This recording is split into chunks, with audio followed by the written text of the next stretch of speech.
Vamos a dar inicio a la grabación de la clase del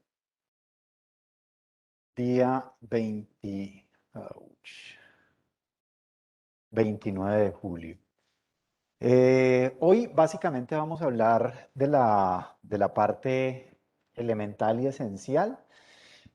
Ustedes en la primera clase, que fue creo que el lunes, me decían que muchos todavía no conocían eh, Mac. Entonces, pues vamos a hacer como una introducción muy rápida de lo que es Mac para que podamos identificar algunas cosas importantes. Vamos a ver que no es nada raro. Luego vamos a hacer la entrada a la plataforma para explicarles algunas cosas de contenidos que hay allí, que hay algunos elementos que aún no he actualizado, entonces es importante tenerlo en cuenta, porque en la medida que vamos avanzando los voy actualizando. Y posteriormente, eso nos llevará máximo media hora, 40 minutos, y ya luego nos metemos en el cuento de Illustrator. Bueno, entonces voy a compartir pantalla para que quede en la grabación. Listo. Bueno, lo primero es el Mac. Siempre los Mac nuevos se prenden de atrás a la derecha, tienen un botoncito. Me imagino que ya todos lo prendieron. En Mac las únicas diferencias es que, por ejemplo, ¿qué teclas usas normalmente para copiar un texto?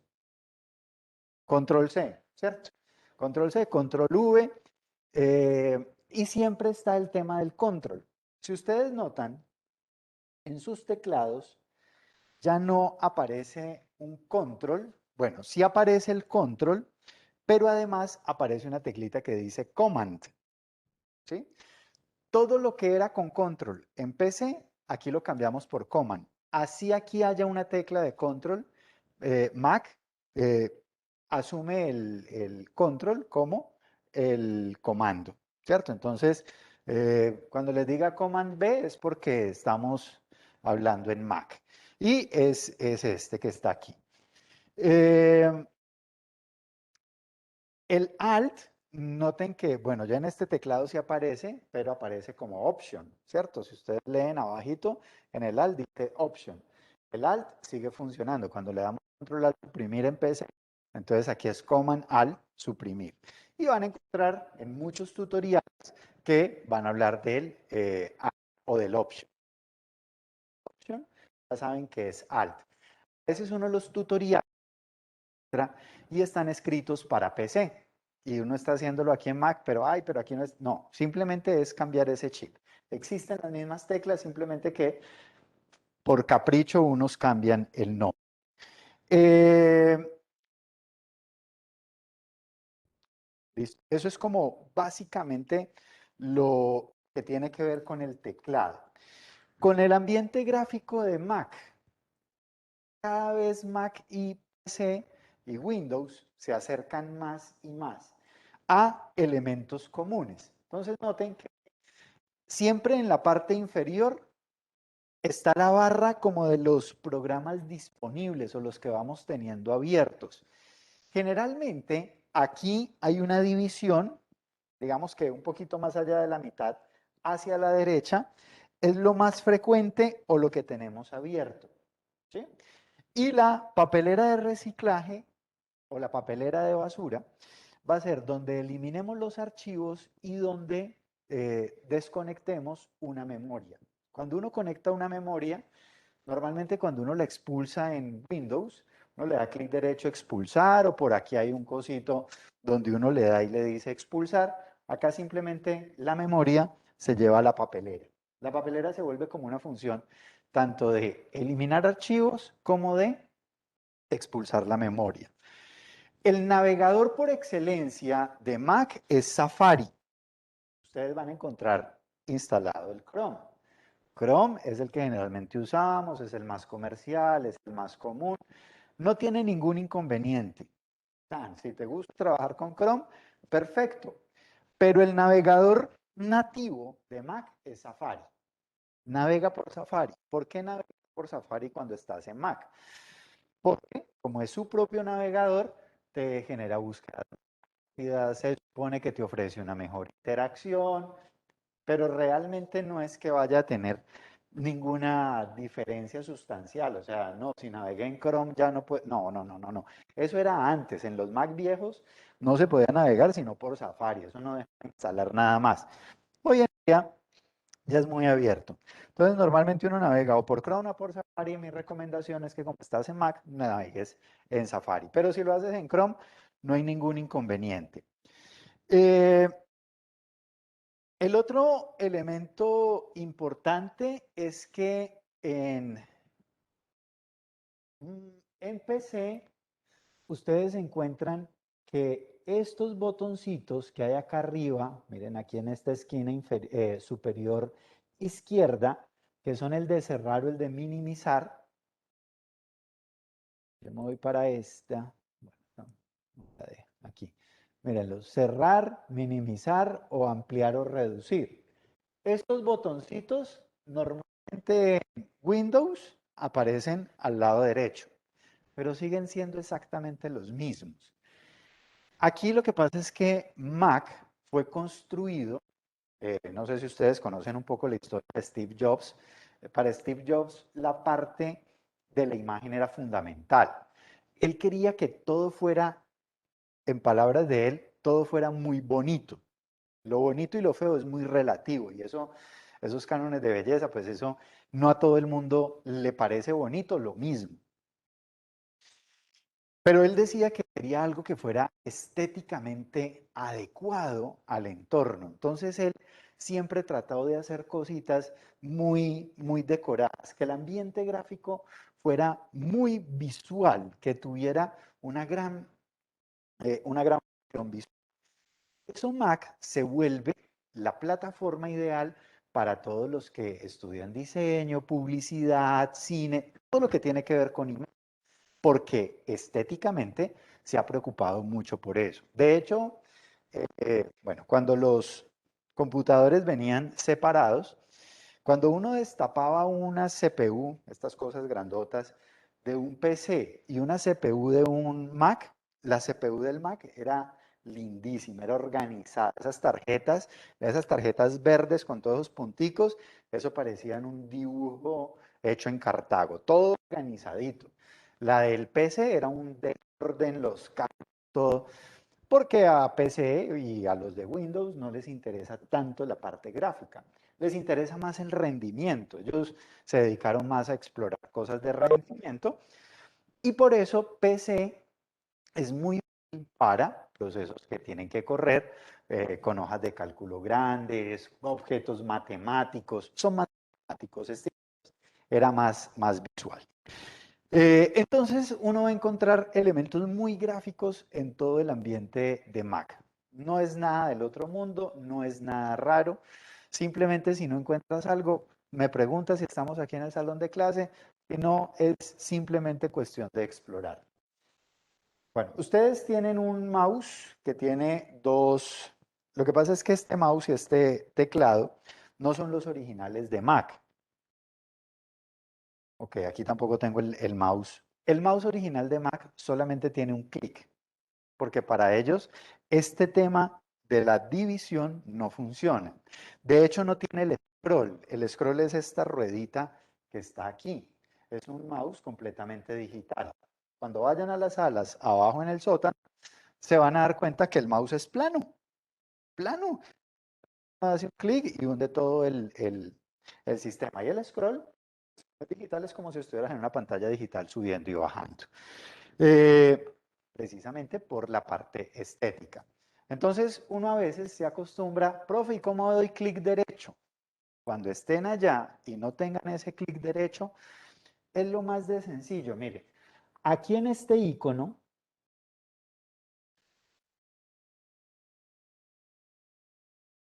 perdón, yo hago una cosita, un ajuste aquí.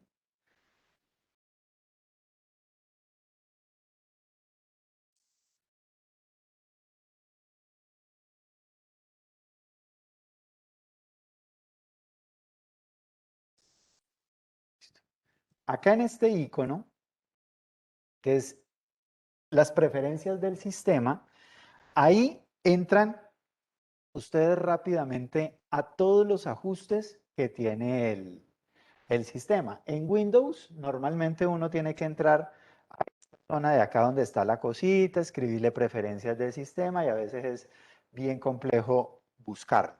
Aquí ya encuentras toda la programación, todos los elementos. Entonces, si estás allá y necesitas activarle el clic derecho, simplemente al mouse, entras al mouse y allí le cambias y le colocas cuál es tu clic derecho. No sé si de pronto haya alguien zurdo y necesita cambiarle los clics, pues lo hace por acá. Y no hay necesidad de guardar. Esa es una de las ventajas de Mac. Mac no se desgasta, él asume que si yo le hago este cambio ya y lo cierro, ya él asume que este cambio queda listo. Esa es otra. Ajá. ¿Sí ven? Vea, right. Y ya empecé aquí a darle con el derecho y con el izquierdo y no me funciona, no me funciona. Tengo que darle con el derecho. Bueno,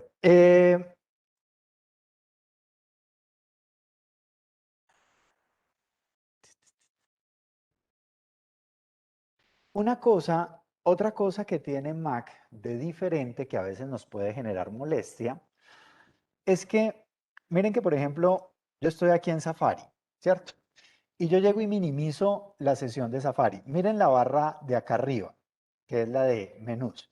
Entonces yo la minimizo y, por ejemplo, voy a minimizar esta también y voy a trabajar en Illustrator. Solamente cuando le doy clic al Illustrator me cambia. Noten que antes no.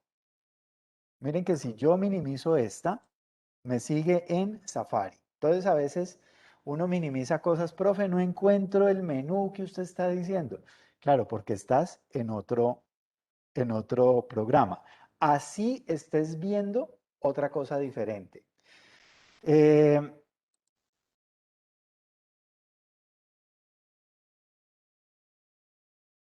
Mac asume que todo se debe trabajar en una sola pantalla.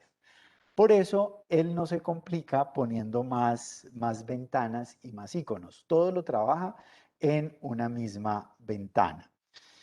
Por favor, entren, ya han entrado a Wow Virtual, a donde están los cursos. ¿Ya conocemos esa parte? ¿Sí? Ok, ¿quién no la conoce? Ok, entonces vamos a entrar a Wow Virtual. Denle Wow Virtual en el navegador.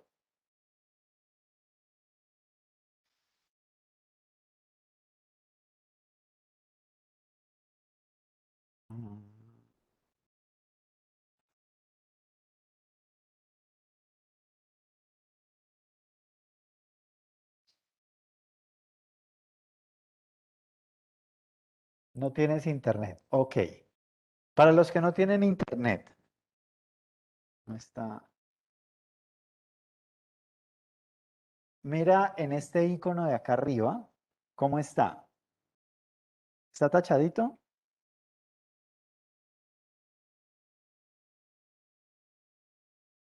¿Está así? ¿Conectado así? ¿Y no te da? Bueno,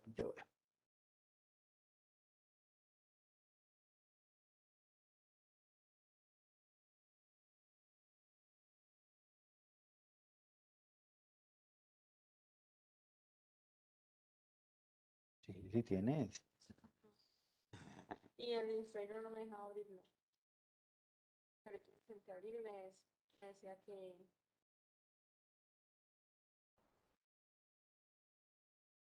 falta que sí deja abrir. Eso sucede normalmente. Cuando el profesor se acerca, todo funciona. Bueno, ahí cuando ustedes entran al grupo de Gráfica Digital 2.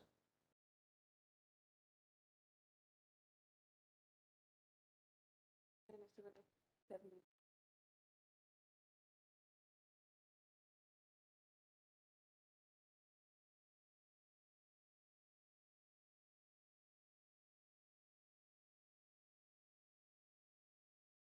Cuando eso sucede, cámbiate de equipo.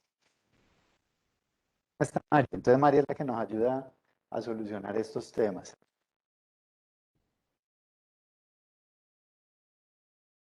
Entrate aquí a ver si allí nos funciona.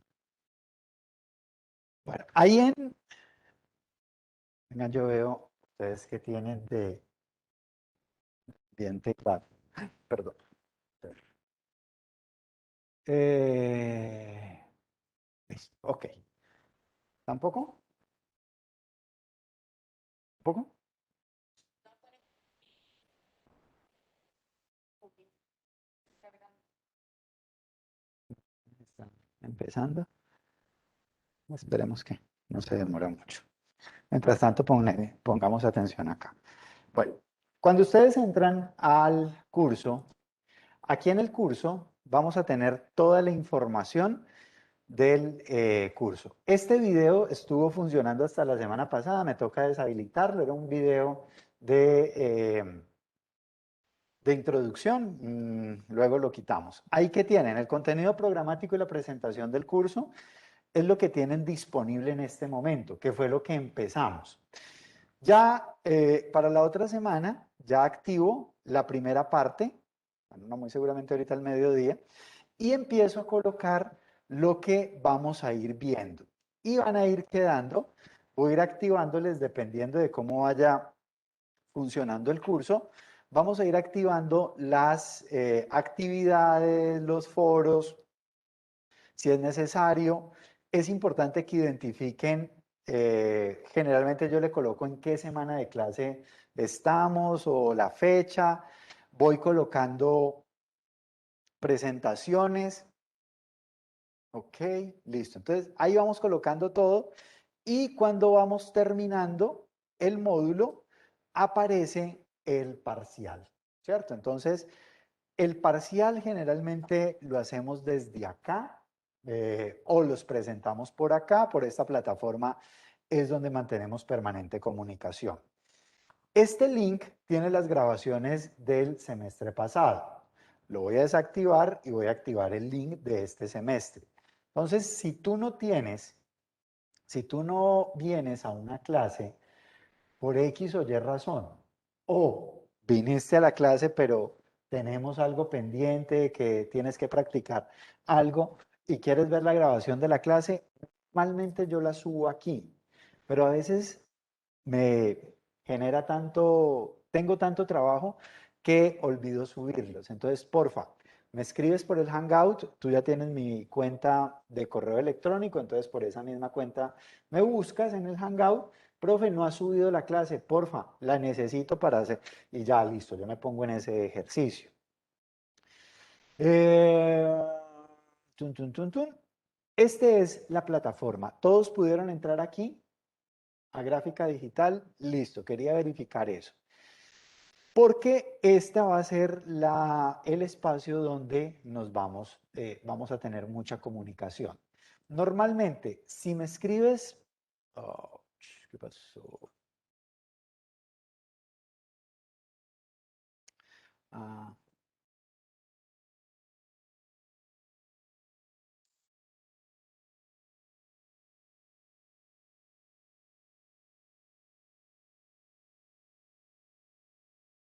si me escribes por el chat de la plataforma, generalmente este no lo veo. Para mí es más fácil ver lo que me escribes por Hangout o lo que me escribes por correo electrónico. ¿Por qué? Porque esos los tengo configurados en el celular. Cuando me escriben por acá, hay que esperar a que yo entre para poder ver estas notificaciones.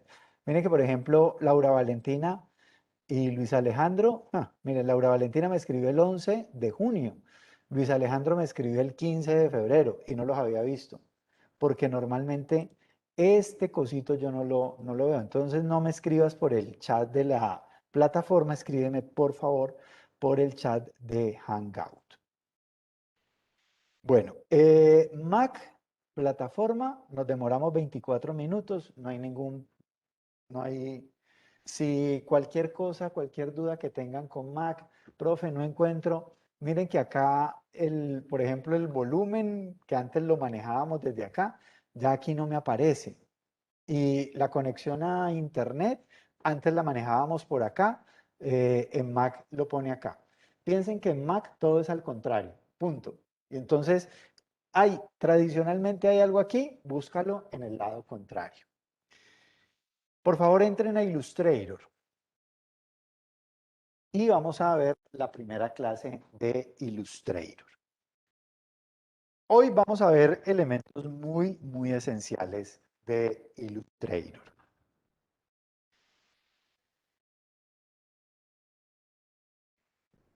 Si por alguna razón una pide frase, siempre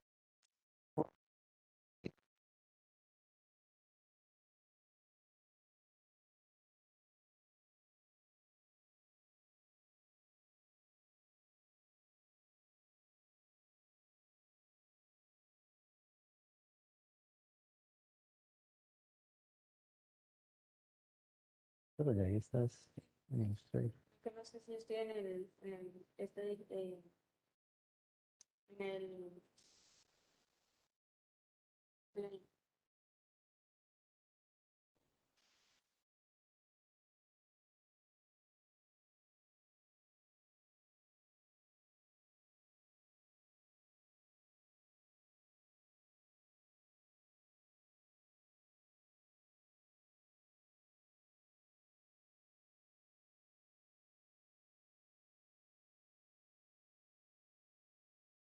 Sí.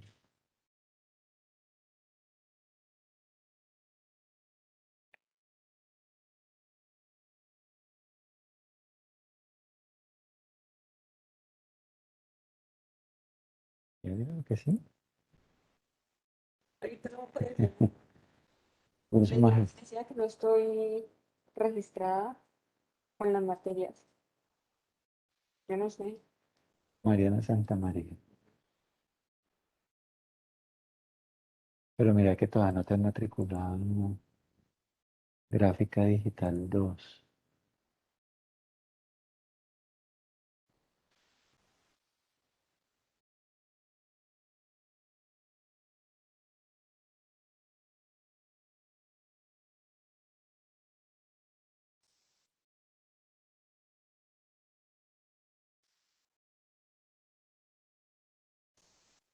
¿Dónde está el cliquito?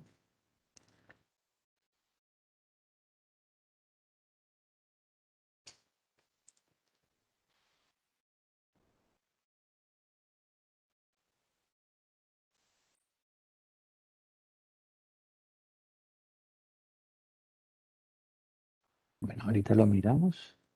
No hay problema. Todavía no hay problema si no hay acceso aquí.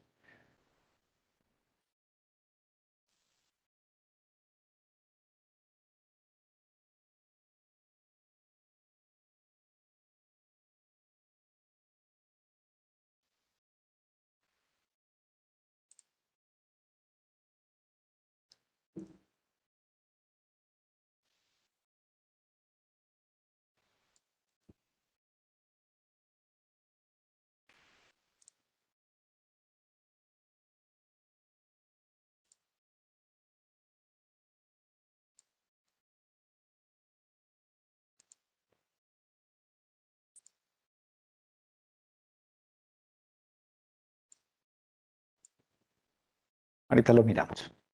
Métete a Illustrator. Illustrator, como les decía en la clase del lunes, es un programa para hacer dibujitos, básicamente. Pero cuando uno lo dice así, uno dice, pero eso es muy esencial, muy sencillo. Lo que pasa es que realmente el programa como tal es para hacer cosas sencillas, pero es muy potente. Entonces uno puede hacer cosas que son mucho más complejas de una manera mucho más potente. Es decir, hacer esto pareciera muy sencillo, hacer este dibujito pareciera muy sencillo, pero poder lograr estas formas va a requerir el uso de diferentes herramientas.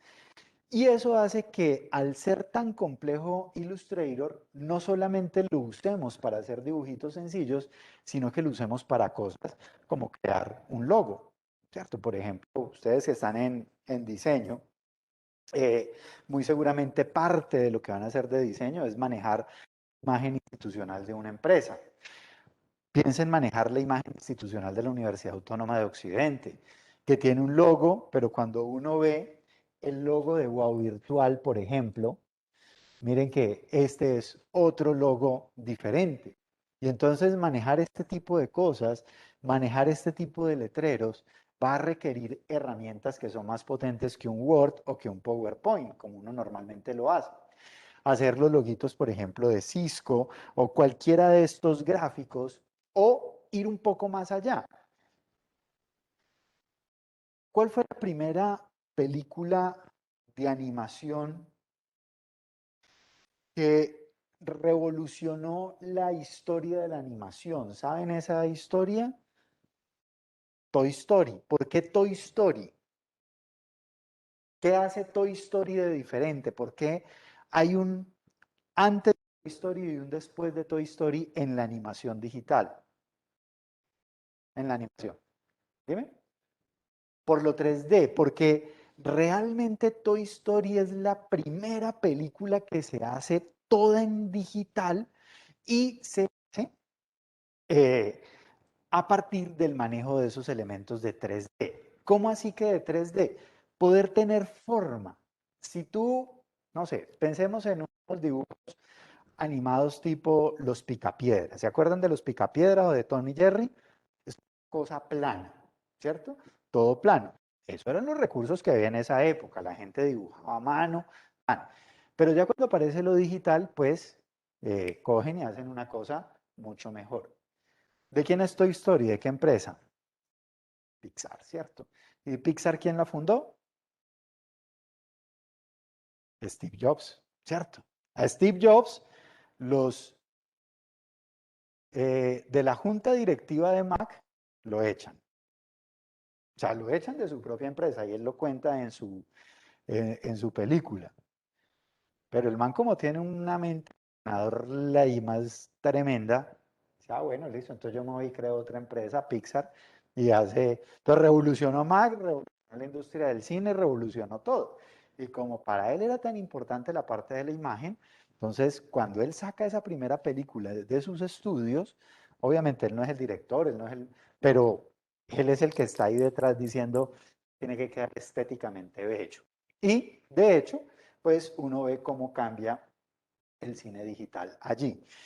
Eso me permite este tipo de programas, llegar a esos niveles en los cuales puedo partir la historia en dos. De pasar de hacer dibujitos muy tipo Paint, muy planos, muy básicos, a tener una herramienta mucho más poderosa en la que puedo aprovechar mejor los recursos. Vamos a hablar de la primera parte de Illustrator. Eh, Aquí hay una parte que a mí me parece muy interesante, que lo ha empezado a incluir toda la suite de Adobe. Chicos, aquí en clase vamos a ver algunas cositas. Yo sé unas cositas de Illustrator. No me lo sé todo porque estas vainas son tan grandes y las cambian cada tanto tiempo que uno no alcanza a sabérselo todo. Para mí funcionan muy bien unos procesos, pero para ti puede que funcionen otros. Te vas a dar cuenta que en todos los programas de Adobe, 50 caminos para llegar a un mismo punto. Para ponerte un ejemplo, yo les pregunté ahora, ¿con qué teclas copian? Entonces me decían control C, control V. ¿Cómo más se puede hacer este proceso? Seleccionar y darle clic derecho, ¿cierto? ¿Qué otra manera? Selecciono y busco acá en el comando editar, copiar y pegar. 3 caminos. Y en últimas llego al mismo punto, ¿cierto? Eso mismo, imagínenselo haciendo esto. Entonces, tienes funciones de teclado, los que somos kinestésicos, que nos gusta hacer, desde lo manual, el aprendernos los comandos rápidos funciona muy bien. Los que somos más visuales, nos funciona muy bien el clic derecho, el menú, porque nos sirve para uno ir explicando visualmente. ¿Cómo haces tú para saber si eres visual? Cuando dices, no me acuerdo, y ya, y ya cuando estás viendo es que te ubicas porque eres visual. Puede que tú seas visual, generalmente los de diseño son muy visuales. No hay ningún problema. 50 caminos para llegar a un mismo punto. Aprender Illustrator o aprender cualquier programa va a depender del camino que tú elijas para tu propio aprendizaje. Yo aquí te voy a enseñar truquitos, te voy a enseñar cosas, pero si tú ves que hay otra forma, vale. Inicialmente te voy a enseñar cosas muy largas, muy, profe, ahora mismo, vamos a hacer un círculo. Te vas a dar cuenta que ese círculo te va a quedar feo, te va a quedar horrible, te va a quedar chueco. Pero eso no lo puedo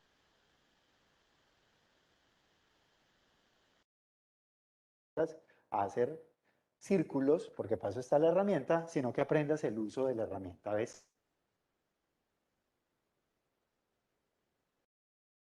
Es largo, pero ya después de la mitad del semestre, ya tú vas a empezar a ver que puedes elegir caminos más adaptativos a ti, que tú puedas elegirlos. ¿Cómo lo haces? Mira, consulta tutoriales. No te quedes con la información de la clase. YouTube tiene cualquier cantidad de tutoriales. Eh, Hay una página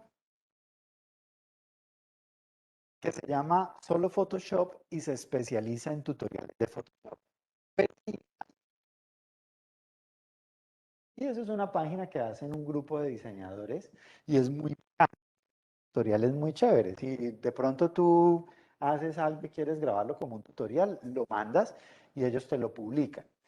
Pero Illustrator también en esta primera parte te da algunos tutoriales y puedes ver que van cambiando las cosas. Entonces, y él te dice aquí cuánto dura. Entonces, eh, recolorear tu logo. Entonces, miren que cuando yo le doy allí, él de una me saca, bueno, este tutorial es escrito, no tiene video, pero me va diciendo cómo hacerlo. ¿Sí? Entonces, pues chévere porque lo puedo trabajar.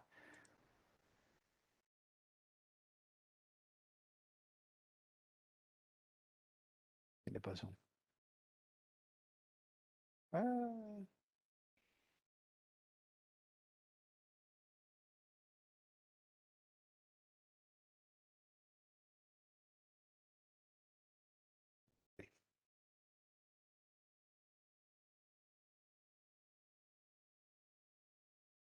Ah, este me lo desactivó. Bueno, entonces allí generalmente yo elementos que me permiten ir creando, ir mostrando diferentes cosas. Entonces, pueden ir aprendiendo también de estos tutoriales.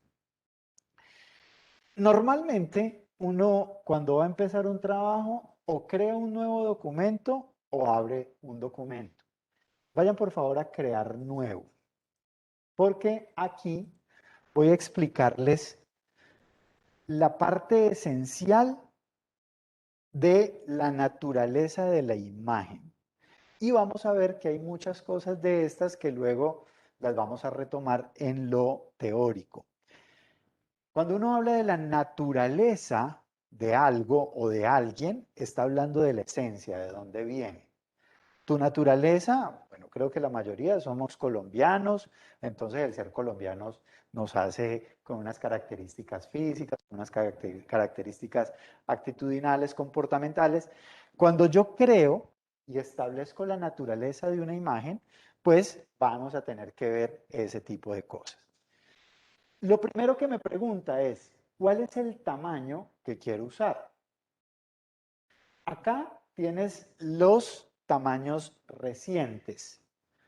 Voy a hacerlo aquí para irle mostrando a la pantalla. Aquí, lo primero que te pregunta son los tamaños recientes que se han usado, ¿cierto? Luego están los que tú has guardado. Y a partir de aquí están los que están predeterminados. Recuerden que estamos haciendo el manejo de un programa de edición de imagen digital. Entonces me pregunta, ¿esa imagen la va a hacer para un móvil, para un celular?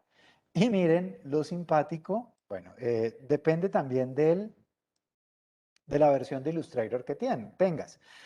Este tiene, los primeros que configuran son iPads o iPhone.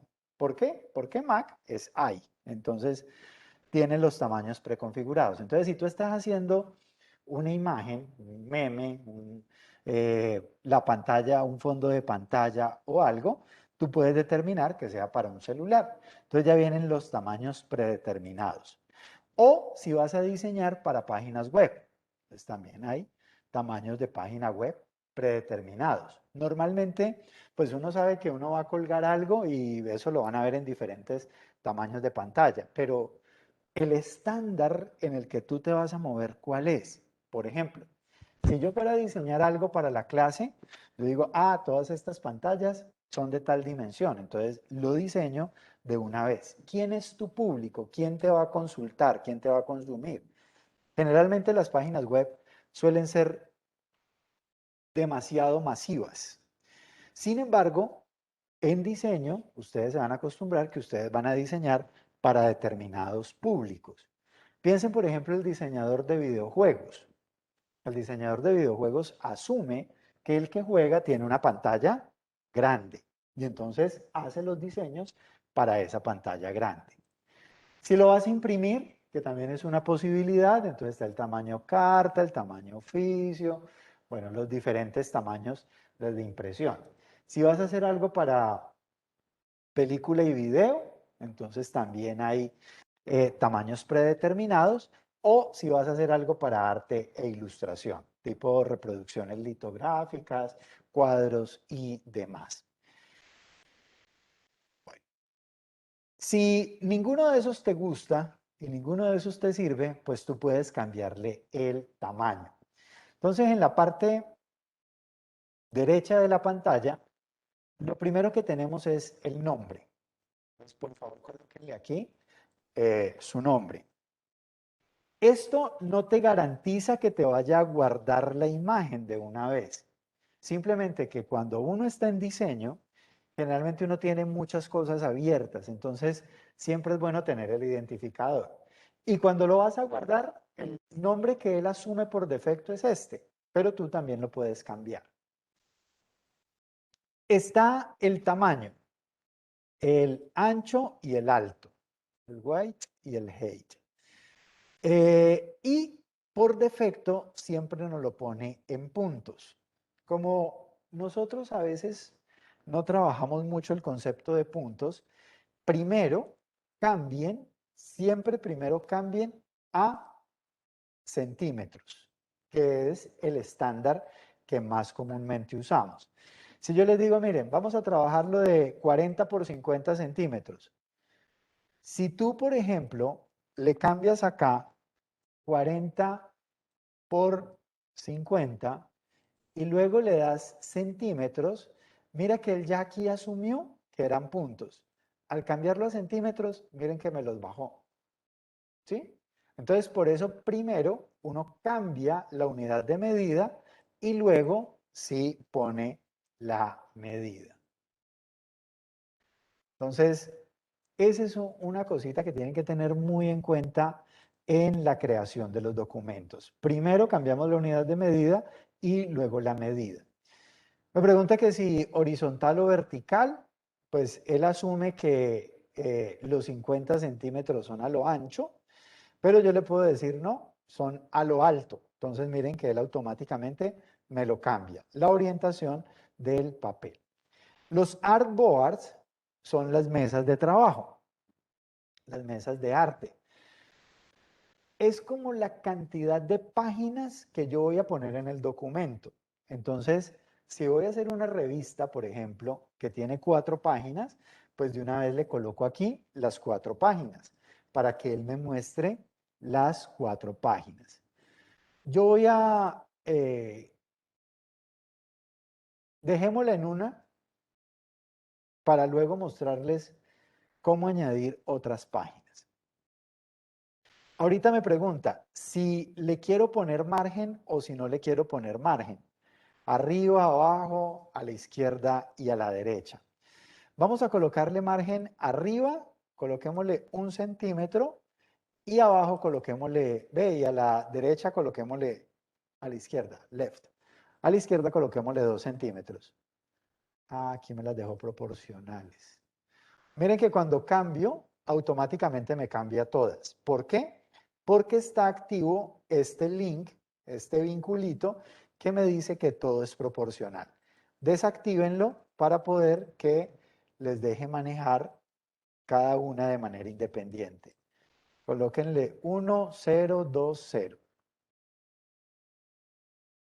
Esto es para explicarles, ahora que creemos el documento, explicarles unas diferencias de estos biseles. Entonces, 2 cosas que estamos pendientes: cómo crear nuevas mesas de trabajo y cómo generamos los márgenes.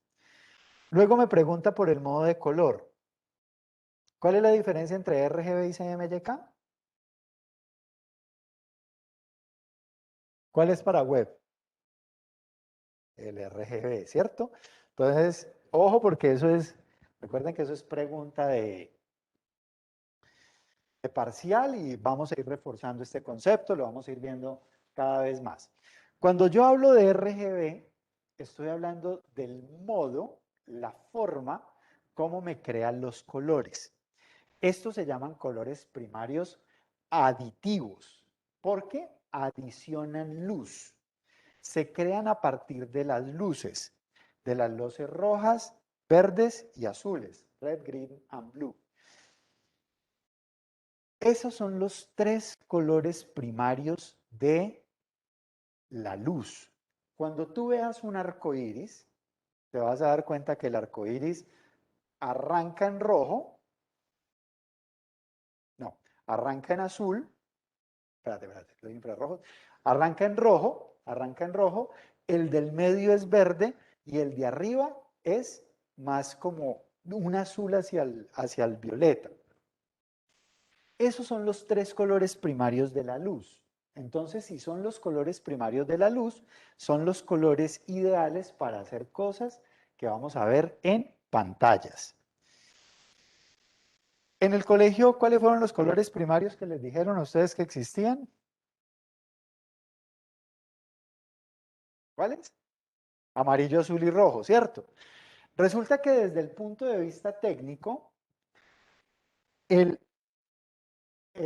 azul, desde el punto de vista técnico, es cian. El rojo, desde el punto de vista técnico, es el magenta. El amarillo sí es amarillo. Ese sí no cambia. A nosotros en el colegio nos enseñaron que era amarillo, azul y rojo. Y recuerden que las témperas, las cajas de colores, las de plastilinas, siempre traen esos 3 colores, más el blanco, más el negro, ¿cierto? Son los básicos. Porque, y además nos enseñan que si mezclo amarillo con azul, me da verde. Que si mezclo azul con rojo, me da violeta. Que si mezclo rojo con amarillo, me da naranja. Eso mismo, como es ese principio de las tintas, de las plastilinas, de los colores, es el principio de impresión. Entonces, CMYK es un modo de color para lo que vamos a trabajar impreso.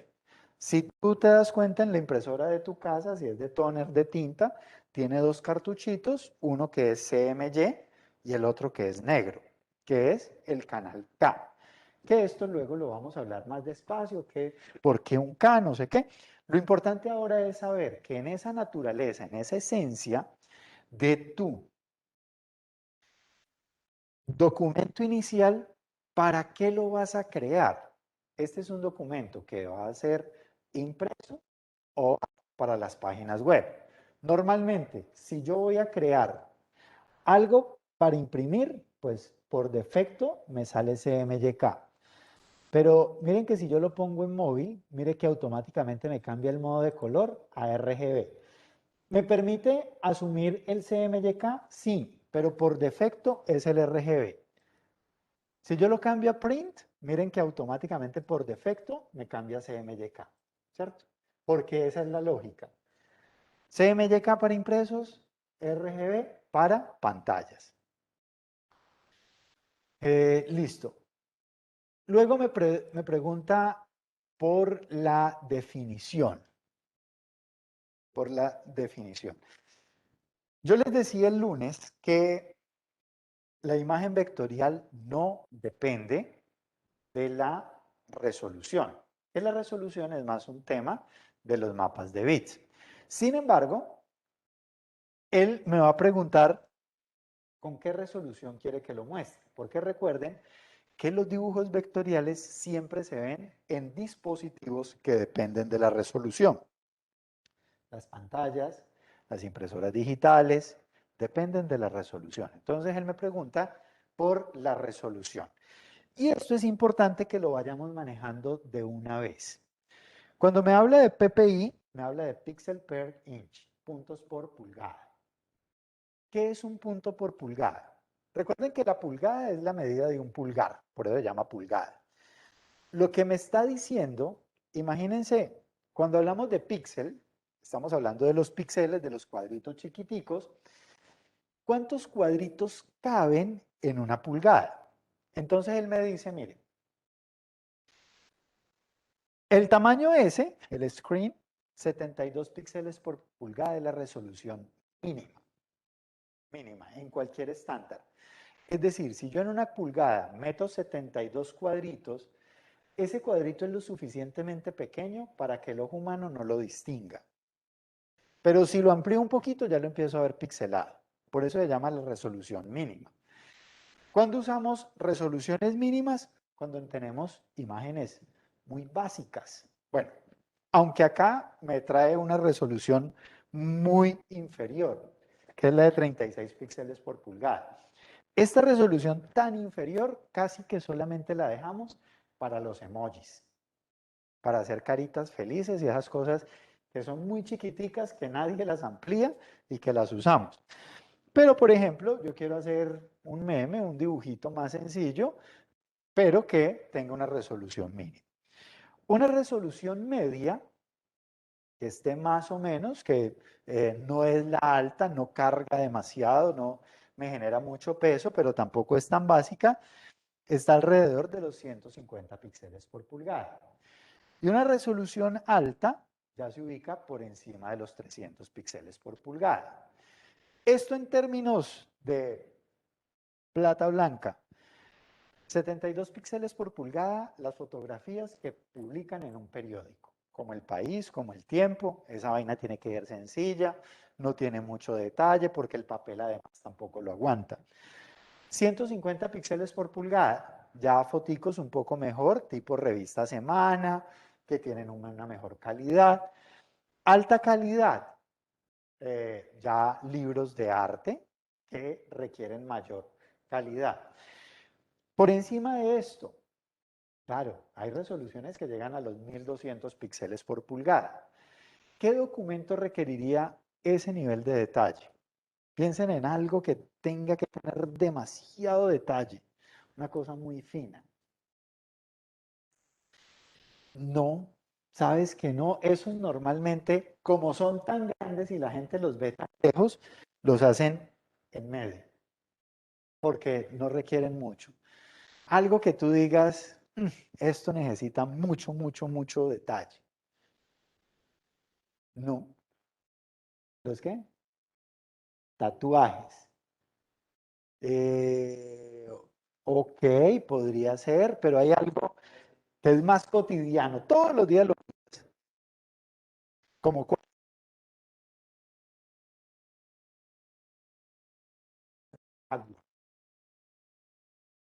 los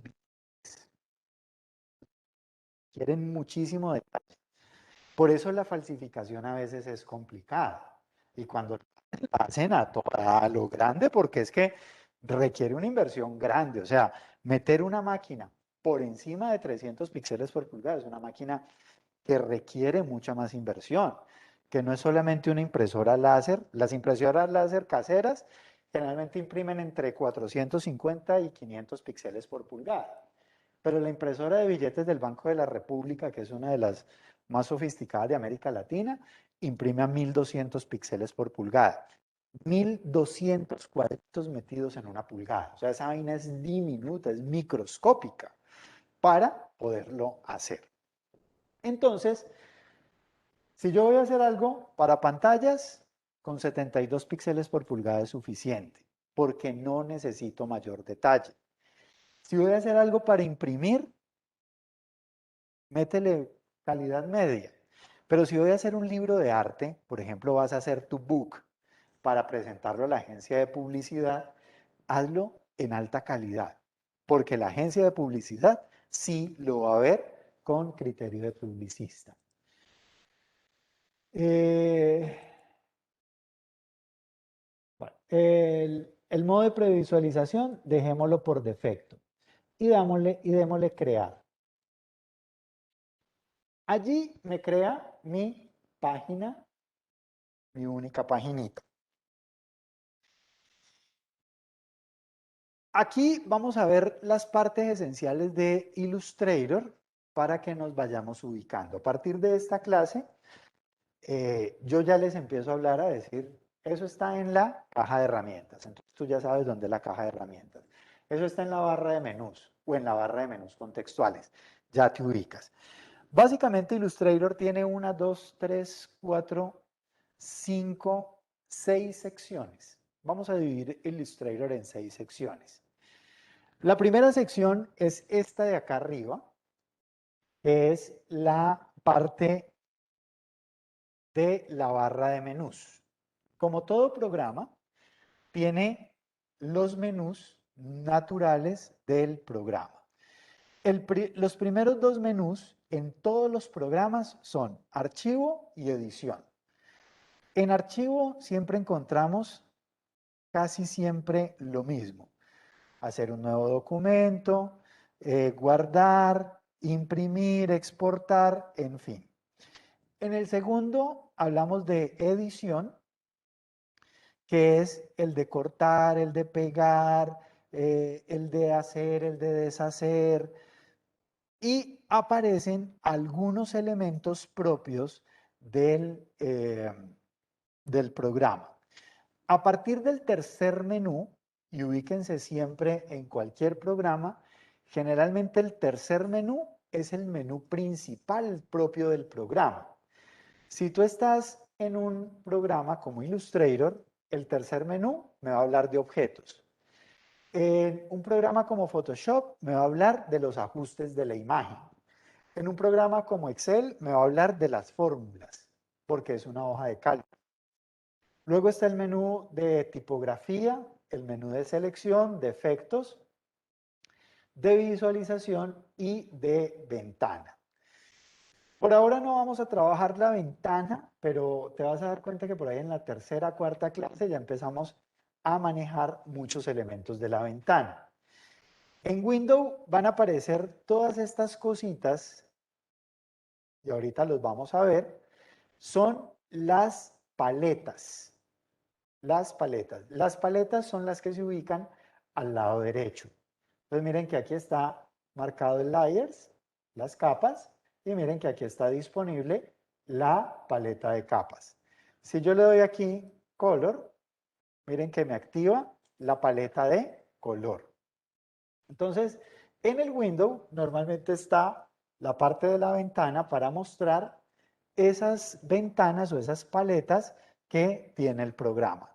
O cómo organizo todas mi ventana. Acostúmbrense siempre a usar la ayuda. La ayuda es importante. Cuando uno a veces no encuentra algo, si lo busca por la ayuda, le puede resultar muy útil. Barra de menús. Debajo de la barra de menús están los menús contextuales.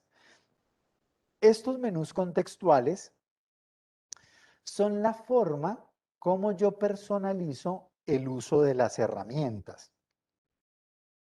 Y las herramientas son esta tercera zona que se llama caja de herramientas. Entonces, cuando yo estoy trabajando con la pluma, miren que acá en el menú contextual me cambian las opciones para la pluma. Si yo cojo un objeto, miren que al hacer el objeto, el contexto me cambia. Entonces el menú contextual y la caja de herramientas siempre funcionan de manera conjunta. Y esto me permite individualizar o personalizar el uso de cada herramienta o el uso de la imagen como tal. Entonces el menú contextual lo vamos a ir viendo en la medida que vayamos viendo cada herramienta. Luego están la caja de herramientas. La caja de herramientas, como su nombre lo indica, me va a proveer todas las herramientas que yo necesito trabajar con Illustrator. Las tres principales herramientas de Illustrator, chicos. La primera y más importante es esta de acá. La herramienta, el Pen Tool. En algunas traducciones lo van a encontrar como la pluma, en otras traducciones lo van a encontrar como el Bezier, pero básicamente yo me acostumbré a llamarlo Bezier, entonces cuando hable de Bezier estamos hablando de esto. Pero si tú encuentras en un tutorial o en alguna parte, use la pluma, ya sabes, es este que tiene una formita de pluma, no este. Y las otras dos herramientas que configuran las tres principales son la herramienta de selección y la herramienta de selección directa. Dos tipos de selección que van a funcionar en conjunto con la pluma. A partir de ahí empiezan a aparecer toda una cantidad de herramientas que me van a ir permitiendo facilitar el trabajo. Entonces aparece la varita mágica, aparece la de texto, aparecen la de las líneas, la de las formas, los pinceles, perspectivas, en fin, toda una cantidad de herramientas que iremos abordándolas en la medida que vamos avanzando. No les garantizo que las vamos a ver todas porque hay algunas que están ahí, han quedado de la historia, porque chévere dejarlas, pero no son tan útiles. Pero sí vamos a abordar las principales. Aquí en la caja de herramientas, hacia el final, es muy importante la parte de la visualización. La manito y la lupa. Con la lupa, cuando yo doy clic y arrastro hacia abajo, hacia la derecha, para que me aumente, yo lo que hago es que doy clic y arrastro hacia abajo, hacia la derecha. Y ahí me aumenta. Si lo hago hacia el contrario, clic y arrastro hacia arriba, me aleja. La mano me sirve para mover la mesa de trabajo. Entonces muchas veces estamos trabajando, por ejemplo, en esta punta y quiero ir a la otra punta, entonces simplemente con la mano arrastro. Estas son, digamos, dos herramientas que me permiten trabajar de manera muy rápida el documento. Aquí simplemente le di doble clic a la lupa para que me lo alejara. ¿Cómo las cojo rápidamente? H de hand para la mano, Z de zoom para la lupa. Sí. ¿Espacio? Ah, claro. Si yo estoy con una herramienta, si yo estoy con una herramienta cualquiera, por ejemplo, estoy con la de Bezier y estoy haciendo una línea, por ejemplo, acá, me salí y necesito correrme hacia arriba y no puedo, simplemente le doy barra espaciadora y miren que momentáneamente me pone la manito. Entonces me permite correrlo y ya continuar con la herramienta para no soltarla, ¿cierto? Entonces voy a hacerlo acá arriba, entonces como no me sube, hago la barra espaciadora, suelto y ahí me va a salir. Bueno, están estos dos cuadritos, color de relleno y color de contorno. En los dibujos tenemos rellenos y tenemos contornos. Cuando tú haces un dibujo, un rostro, por ejemplo, el rostro tiene un color en el relleno, pero generalmente el contorno también lo marcamos con un color oscuro. Entonces, siempre manejamos esos dos colores. Es muy importante, fíjense, este icono que está aquí. Este icono que está aquí me permite cambiar los colores entre uno y otro. Vamos a escoger aquí en el color de relleno, denle doble clic para que vayamos viendo alguito de color. Entonces, cuando yo le doy doble clic y me sale este selector de color, tengan en cuenta que primero debo elegir el color que quiero seleccionar. Entonces vamos a coger un azul. Y noten que automáticamente el selector de color me cambia al azul. De ese azul, ¿qué azul quiero escoger? ¿Un azul claro o un azul más oscuro? ¿Cierto? Entonces miren que hay que hacer estas cosas. Esta parte de acá, luego la vamos a trabajar, pero básicamente aquí lo que me está diciendo son los valores de CMYK. ¿Por qué es importante manejar los valores de CMYK? Miren, diseñadores, cuando uno maneja la imagen corporativa de una empresa, esa imagen corporativa, el color es ese color y no otro. Para la Universidad Autónoma, el rojo que imprime en una camiseta tiene que ser el mismo rojo que imprime en un volante. La camiseta es tela, el volante es papel, son materiales diferentes, absorben el color de manera diferente, pero la gente lo tiene que ver exactamente igual. ¿Cómo garantiza eso? Que a los impresores le dan el código CMYK. El impresor de camisetas ya sabe que para ese CMYK que va en tela, debe hacer una composición química diferente al eh, impresor de los volantes que lo hace en papel.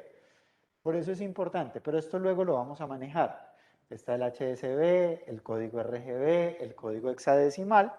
Todo esto ustedes lo manejan en segundo semestre. En la medida que vayamos avanzando, que vamos hablando de color, voy a ir explicándoles un poco más. Por ahora es solamente preocuparnos por elegir el color y luego elegir la gama que me interesa. Démosle OK. Y acá en el contorno también cambiémoslo. Ya ustedes eligen y le damos OK. Listo. Entonces, noten que aquí tengo color de relleno y color de contorno. Pero yo puedo modificar estos colores, puedo pasarlo de un lado a otro. ¿Por dónde lo puedo pasar? Por esta flechita que está aquí. Entonces miren que aquí me pasa. Miren que cuando, ok, listo. Aquí abajo, bueno, y yo puedo regresar al predeterminado, que es el blanco y negro, dándole clic sobre, no le vayan a dar clic porque les toca volver a seleccionarlos, dándole clic sobre este icono que está aquí. Noten una cosa, los tres iconos que están acá abajo. Estos tres iconos me hablan de cómo quiero que se aplique. Miren que como tengo en primer plano el contorno, aquí me aparece el cuadradito del contorno, ¿cierto? Si yo pongo en primer plano el relleno, miren que aquí me aparece el cuadradito de relleno. Pero yo le puedo decir, no, no me haga el relleno. Entonces le puedo anular el relleno. Y miren que acá me sale automáticamente anulado y me deja solo el color de contorno. O le puedo decir, sí, póngamelo. O hágamelo degradado, de blanco a negro. Y luego vamos a ver cómo configuramos los degradados. Por ahora, dejémoslo con color de relleno y con color de contorno.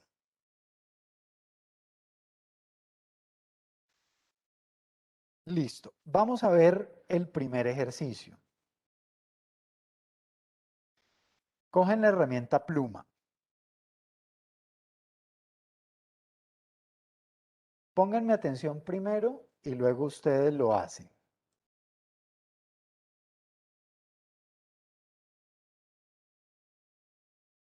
Doy clic en un punto, doy clic, suelto el clic, arrastro. Noten que cuando arrastro me sale una línea guía, pero eso es una línea que me guía. Voy a otro punto y le doy clic y suelto. Y entonces me hace,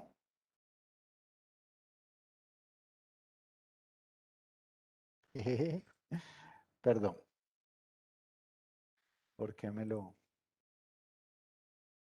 que me los cambió?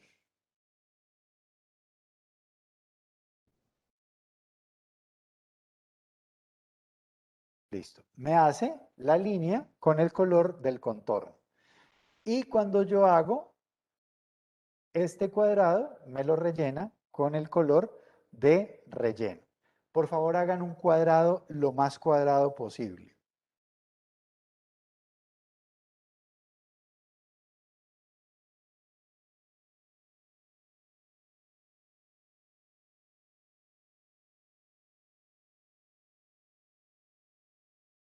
Truco para que la línea les quede derecha. Hundan la tecla Shift. Mire que con la tecla Shift se mueve en ángulos de 45 grados. Pues, clic, clic. Noten que cuando yo hago esta última línea, cuando la subo, me sale una línea morada que me muestra la intersección. ¿Dónde queda? Perfecto. El cuadrado. Y siempre asegúrense de cerrar. ¿Cómo me doy cuenta yo que va a cerrar? Porque la plumita me aparece con este circulito que tiene allí.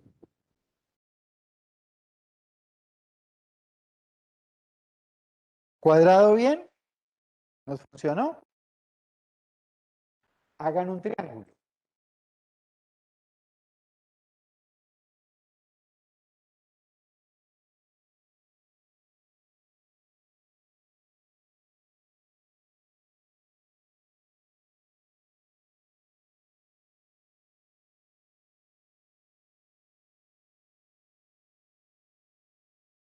Bueno,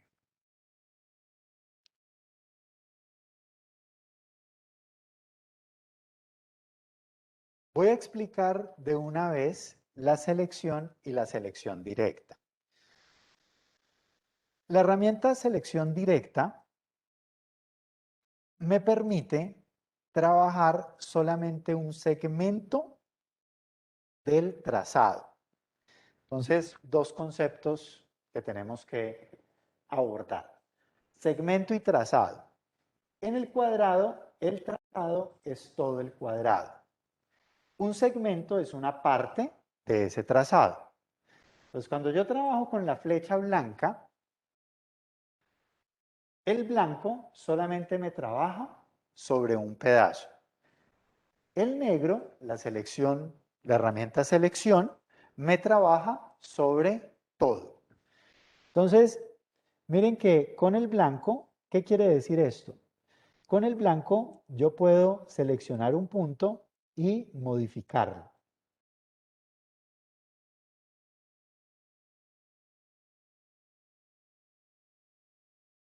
Entonces, por ejemplo, aquí que este triangulito me quedó como chuequito, yo puedo modificarlo para que me quede bien.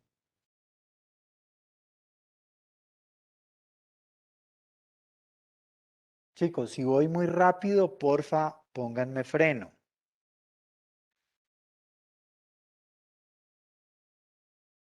¿Hasta ahí vamos? ¿Bien? ¿Sí? Listo. En la selección directa, noten que cuando yo le doy clic, me aparece este circulito. Denle clic y muevan el circulito.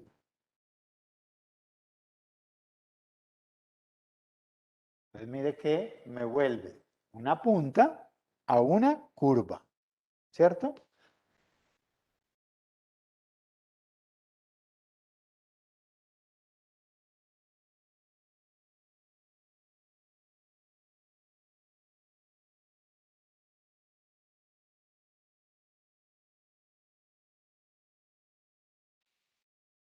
Selección directa, perdón, la selección.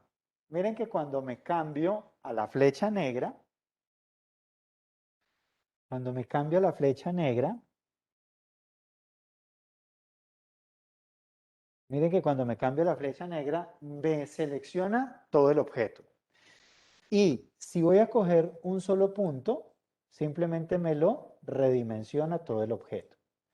Entonces, el negro coge todo, el blanco coge un pedacito. La flecha negra para todo el objeto, el blanco para un solo segmento o para modificar un punto. Ahora vamos a verlo con el menú contextual. Miren,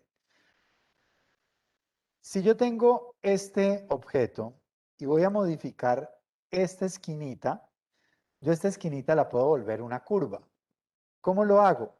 Bien sea moviendo este redondito que está aquí o poniéndole en el menú contextual eh, esta opción. Denle a una esquina esta opción.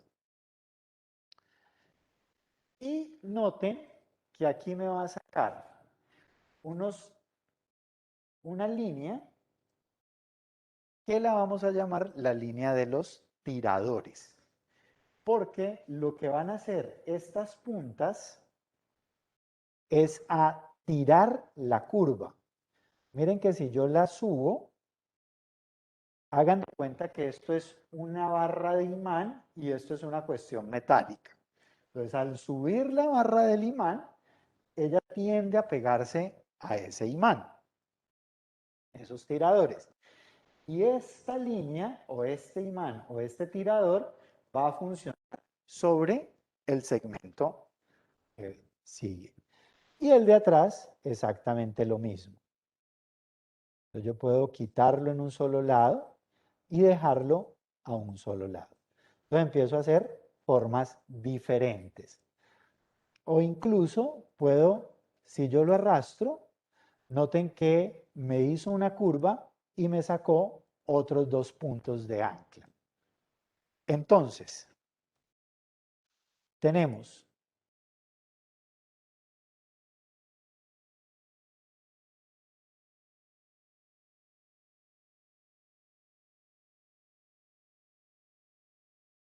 punto de ancla, manejadores de curva, punto de ancla, tiradores, manejadores de curva, trazado y segmento. ¿Hasta ahí vamos claros con los conceptos? ¿Sí? ¿O los vamos a ir desarrollando? Te vas a ir dando cuenta que en la medida que avancemos ya nos vamos a ir a ir conociéndolos más. Esto es simplemente de practicar, de practicar. Hagan un trazado de tal cosa. Profe, no me acuerdo qué es trazado. Pregúntame. ¿Sí? Porque yo asumo que tú todavía estás empezando, todavía no te familiarizas. De aquí a dentro de 8 días de pronto se te ha olvidado. No te dé pena preguntar. Bueno, ahora, ya hicimos lo básico. Ahora vamos a hacerlo complejo. Nuevamente pluma. Nuevamente pluma. Pero ahora, para hacer la línea recta, dimos clic, soltamos e hicimos otro punto y me hizo una línea, ¿cierto? Ahora vamos a dar clic sostenido, sostenido y lo vamos a arrastrar. Miren que cuando yo lo arrastro, ¿qué me sale? Me sale, perdón, se los muestro acá.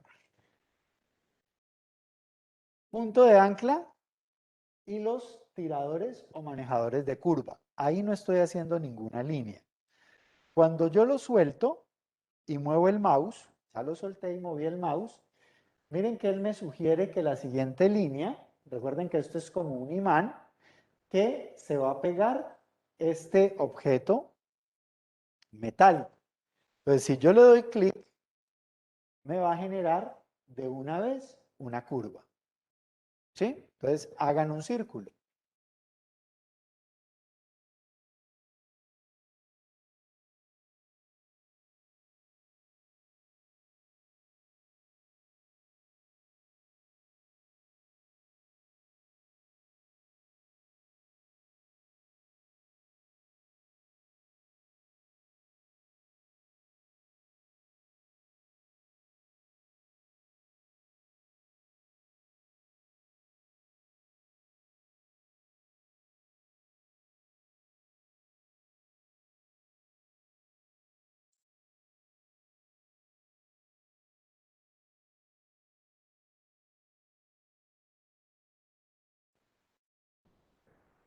Comando Z, comando.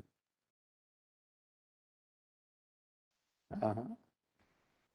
Lo que les decía, chicos, recuerden, cualquier control con comando.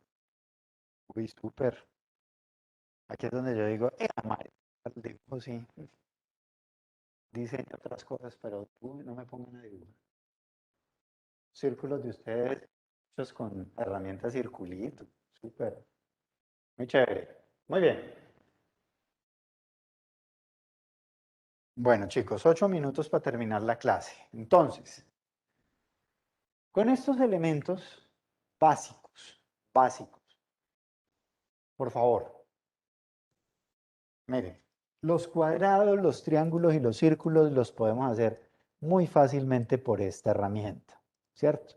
Aquí está. Ta, ¿sí?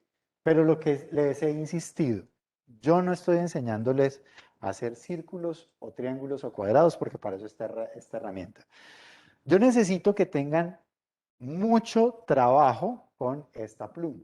Entonces, el ejercicio que les recomiendo hagan, recuerden que los ejercicios yo no los califico, si los evalúo. ¿Qué quiere decir eso? Que si me lo presentas, te puedo hacer una retroalimentación, eso es evaluación. Te puedo decir, oye, podrías mejorar esto, podrías mejorar este uso. No le voy a poner una nota. Y esa evaluación te va a permitir que cuando llegue allá, muy bien. El ejercicio que te recomiendo que hagas de aquí a la próxima semana es hazte un paisaje. Solamente utilizando la herramienta Bézier. No caigas en la tentación de usar estos. A mí no me importa que el paisaje te quede perfecto, divino, simétrico. No, me interesa que tú uses la herramienta Bézier. Para mí es mucho más valioso ver un paisaje chueco ahí con la casa torcida, pero que se evidencie que utilizaste Bézier. Si eso te quedó así todo perfecto porque usaste realmente no aprendiste. Mi interés es que aprendas a manejar la herramienta Bézier. Entonces, hazte un paisaje. ¿Qué es un paisaje? Ponle montañas, ponle un sol, ponle una casita, ponle un árbol, ¿sí? Y utiliza los elementos de relleno y de contorno. Cuando tú estás con estos elementos de relleno y de contorno, acá en el menú contextual tú puedes bajarle, miren en el contorno, le puedo bajar el grosor o le puedo aumentar el grosor. Puedo cambiar el tipo de línea que puedo utilizar. Y puedo cambiar también la textura de la línea. Entonces, puedes usar diferentes cosas. Para cerrar, chicos, ¿qué aprendieron hoy? Alguien que me comparta qué aprendió hoy. ¿Con qué se va hoy? A dibujar con la pluma, a jugar con la pluma, a configurar el artboard o la mesa de trabajo. Ajá. ¿Qué más? ¿Cuáles herramientas vimos puntualmente? Pluma, selección directa y selección. ¿Ok? ¿Algo más de la caja de herramientas vimos? ¿Cuáles dos colores existen en Illustrator? Ah, sí, sí, sí, sí. No, entonces hice mal la pregunta. El de rellenos y de contornos. Como herramientas de relleno y contorno, claro. Pero entonces también hablamos de los colores CMYK y RGB, que es parte de la configuración del artboard. Me faltó explicarles dos cositas. La zona de paletas, que generalmente se ubica acá a la derecha, son las paletas con las que vamos a ir manejando. Miren, cada vez que yo hago algo, me lo va generando en una capa independiente. Estas capas son como hojas que van estando una encima de la otra. Pero luego las vamos a ir trabajando cada una de estas paletas, porque cada una de esas paletas va apareciendo en función de lo que trabajemos. Bueno, chicos, chicas, que tengan una feliz resto de día. Ya próximo a empezar fin de semana. Cualquier cosa, pues estoy atento. Nos vemos el lunes, ¿no? Listo. Lunes, vemos imagen digital. Listo, ok.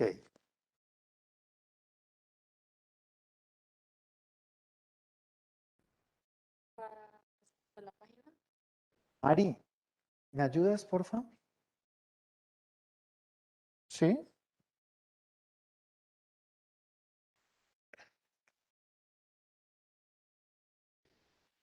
Mira que a ella no le entra con quién puede consultar. Entra a campus virtual. Porque en el campus virtual no le aparece el curso. Pero tú sí estabas en la lista cuando yo llamé lista, ¿cierto? Sí, Mariana, sí. Mira que no le aparece el curso matriculado. ¿Eso con quién se consulta? ¿En uso? Sí, ahorita le mando información.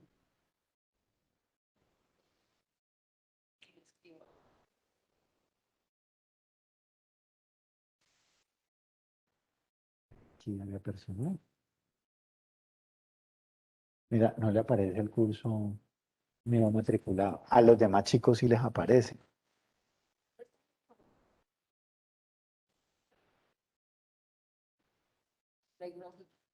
Pero no puedo.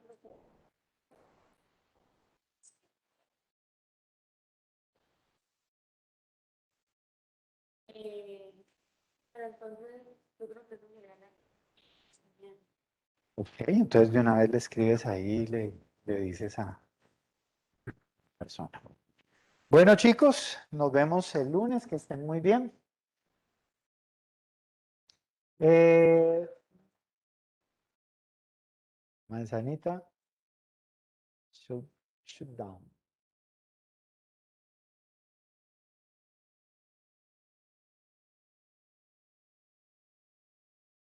Bueno, con gusto.